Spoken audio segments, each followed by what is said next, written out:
ಈಗ ಕನ್ನಡ ಇಂಡಸ್ಟ್ರಿ ಬಗ್ಗೆ ಹೇಳೋದಾದ್ರೆ ಬೆಳವಣಿಗೆ ಬಗ್ಗೆ ಹೇಳೋದಾದ್ರೆ ಏನ್ ಹೇಳ್ತೀನಿ, ಎಸ್ ಸರ್ ಸಿನಿಮಾ ಬೇಕೇ ಬೇಕು ಅಂತ ಅಂತಿದ್ದಾರೆ ಕೂಡ. ಹೌದಮ್ಮ, ನಾನು ನೋಡ್ತಾ ಇರ್ತೀನಿ. ಸತ್ಯ ಏನ್ ಗೊತ್ತಾ, ಯಶೊಬ್ಬರಿಂದ ಕನ್ನಡ ಚಿತ್ರರಂಗ ಅಲ್ಲ. ಕನ್ನಡ ಚಿತ್ರರಂಗಕ್ಕೆ ನಾನೊಂದು ಯಾವುದೋ ಒಂದು ಭಾಗದಲ್ಲಿ ಅಥವಾ ಯಾವುದೋ ಒಂದು ರೀತಿ ನನ್ನ ಕೆಲಸ ಮಾಡಬಹುದು. ನನ್ನ ಸೇವೆ ಏನು ಕನ್ನಡ ಚಿತ್ರರಂಗಕ್ಕೆ ಅಂತ ಯೋಚನೆ ಮಾಡಿದ್ರೆ, ಇಷ್ಟೆಲ್ಲ ಜನ ನಮಗೆ ಕೊಟ್ಟಾಗ ಹೊರಗಡೆ ಬೇರೆ ಭಾಷೆ ಅಥವಾ ಬೇರೆ ಜಾಗಗಳಲ್ಲಿ ನಮ್ಮ ಭಾಷೆ ನಮ್ಮ ಚಿತ್ರರಂಗನ ಹೇಗೆ ನೋಡ್ತಾ ಇದ್ರು, ಇವತ್ತು ಹೇಗೆ ನೋಡಂಗಾಗಿದೆ.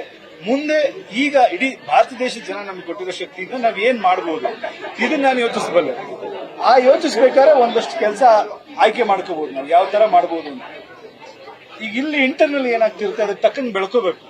ನೀವು ಯಾವಾಗ ಹೊಸ ಪ್ರತಿಭೆಗಳು ಬರ್ತಾರೆ ಅವ್ರಿಗೆ ಪ್ರೋತ್ಸಾಹ ಕೊಡದೆ ಇರೋ 2-3 ಜನಕ್ಕೆ ನೀವು ಇಲ್ಲ ಅವರು ಮತ್ತೆ ಮತ್ತೆ ಮಾಡಿ ಅಂತ ಹೇಳೋದು, ಮಾಡಿದ್ಮೇಲೆ ಕ್ವಾಲಿಟಿ ಇಲ್ಲ ಅಂತ ಹೇಳೋದು ತಪ್ಪಾಗುತ್ತೆ. ಸೊ ಹೊಸ ಹುಡುಗರಿಗೆ ಹೊಸ ಹೀರೋಗಳಿಗೆ ಇದು ಕೊಡಬೇಕು. ಅಂಡ್ ಎಲ್ಲರೂ ಕಷ್ಟಪಡ್ತಾರೆ. ಈಗ ಪ್ರೇಮ್ ಸಿನಿಮಾ ಮಾಡ್ತಾ ಇರ್ತಾರೆ, ಅಜಯ್ ಸಿನಿಮಾ ಮಾಡ್ತಾ ಇರ್ತಾರೆ. ಸಿನಿಮಾ ಬಂದಾಗ ಅವ್ರು ಏನಕ್ಕೆ ಎಫರ್ಟ್ ಆಗ್ತಾ ಇರ್ತಾರೆ. ಎಂಟೈರ್ ಇಂಡಸ್ಟ್ರಿ ಅಂದ್ರೆ ಒಂದು ಚಾನೆಲ್ಗಳಾಗ್ಬೋದು, ರೈಟ್ಸ್ ಗಳು ಕೊಟ್ಟು ಸಪೋರ್ಟ್ ಮಾಡೋದಾಗ್ಬೋದು, ಬೈಯಿಂಗ್ ಮಾಡಿ ಅವ್ರಿಗೆ ಬ್ಯಾಕ್ ಮಾಡೋದಾಗ್ಬೋದು. ಒಂದ್ ಸಿನಿಮಾ ಸೋದ ತಕ್ಷಣ ತಿರುಗದೆ ಹೋಗ್ಬಿಟ್ರೆ ಹೀರೋಗಳು ದಿನ ಊಟಕ್ಕಾಗಲ್ಲಮ್ಮ. ಕಷ್ಟಪಟ್ಟು ತುಂಬಾ ದಿನ ಇದು ಮಾಡಿ ಬೆಳೆದಿರ್ತಾರೆ. ಸೊ ಇಂಡಸ್ಟ್ರಿ ಸಪೋರ್ಟ್ ಮಾಡಬೇಕಾಗುತ್ತೆ. ಯಾವಾಗ್ಲೂ ಸಿನಿಮಾ ಹಿಟ್ಟೇ ಆಗಲ್ಲ ಅಥವಾ ಫ್ಲಾಪ್ ಆಗ್ಬಿಟ್ಟಾರೆ ಮತ್ತೆ ಹಿಟ್ ಆಗಲ್ಲ ಅನ್ನೋದೇನಿರಲ್ಲ. ಸೊ ನೀವು ಎಲ್ಲರಿಗೂ ಅಷ್ಟೇ ಇಂಪಾರ್ಟೆನ್ಸ್ ಕೊಡಬೇಕು. ಯಶ್ ಇದೊಂದು ಜವಾಬ್ದಾರಿ ವಹಿಸ್ಕೋಬಹುದು. ಸೊ ನಾನೇನೋ ಒಂದು ಬೇರೆ ದಾರಿಗೆ ಹೊರಟಿದ್ದೀನಿ ಅಷ್ಟೇ ಬಿಟ್ರೆ ನಾನು ಯಾವತ್ತೂ ರಿಲ್ಯಾಕ್ಸ್ ಆಗೋನಲ್ಲ. ಜನ ಕೊಟ್ಟಿರೋ ಜವಾಬ್ದಾರಿ ನನಗೆ ಗೊತ್ತಿದೆ. ಕನ್ನಡ ಚಿತ್ರರಂಗ ನಾನು ಹೇಳೋದಷ್ಟೇ, ಫಸ್ಟ್ ನೆಗೆಟಿವ್ ಮೈಂಡ್ ಸೆಟ್ ಇರಬಾರ್ದು. ಯೋಚನೆ ಮಾಡಿ ನೋಡಿ, ಬೇರೆ ಬೇರೆ ಕಾರಣಗಳಾಗಿದೆ. OTT ರೆವಲ್ಯೂಷನ್ ಆಗಿದೆ. ಆಮೇಲೆ ಯಾವಾಗ್ಲೂ ಚಿತ್ರರಂಗ ಹಂಗೆ ಇರುತ್ತೆ, ಒಳ್ಳೇದು ಕೆಟ್ಟದ್ದು ಬರ್ತಾ ಇರುತ್ತೆ ಸೀಸನ್ ಅಲ್ಲಿ. ನೀವು ಡೆವಲಪ್ ಆಗಬೇಕು. ಏನ್ ಮಾಡ್ತಿದ್ದೀರಾ?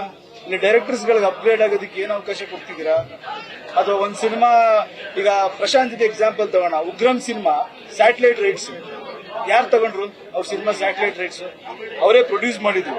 ನನಗೊತ್ತು ಪ್ರಶಾಂತ್ ಎಷ್ಟು ಕಷ್ಟಪಟ್ಟಿದ್ದಾರೆ ಅಂತ. ಸ್ಯಾಟಲೈಟ್ ರೈಟ್ಸ್ ಯಾರು ತಗೊಳ್ದೆ ಒದ್ದಾಡ್ಕೊಂಡು ಆ ಪಿಕ್ಚರ್ ಎಷ್ಟು ಕಮ್ಮಿಗೆ ಯಾರೋ ಸೆಕೆಂಡ್ ಹ್ಯಾಂಡ್ ಮೀಡಿಯೇಟರ್ ಮಾರಿದ್ರು. ಏನಾಯ್ತು, ಒಬ್ಬ ಪ್ರಶಾಂತ್ ನೀಲ್ಗೆ KGF ಬಂದು ಆಮೇಲೆ ವರ್ಕ್ ಆಯ್ತು. ಆ ಟೈಮಲ್ಲಿ ನಾವೆಲ್ಲ ನಂಬಿ ಇದು ಮಾಡಿದ್ವಿ, ಅವ್ರ ಟ್ಯಾಲೆಂಟ್ ಇತ್ತು, ಆಯ್ತು. ಆ ತರ ಲಾಸ್ ಆದಾಗ ಇನ್ನೊಬ್ಬ ಡೈರೆಕ್ಟರ್ ಬೇರೆ ಎಲ್ಲ ಹೋಗ್ಬಿಡ್ಬೋದಲ್ಲ ಇಂಡಸ್ಟ್ರಿನ ಬಿಟ್ಬಿಟ್ಟು. ಸೊ ಅದು ಯಾರ ಜವಾಬ್ದಾರಿ? ಇಂಡಸ್ಟ್ರಿ ಜವಾಬ್ದಾರಿ.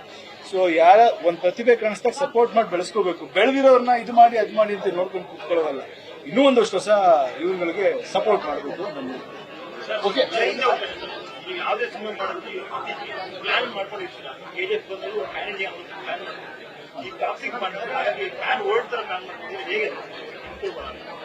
ನಿಮ್ಗೇನ್ ಅನ್ಸುತ್ತೆ? ಏನ್ ಮಾಡ್ಬೇಕು?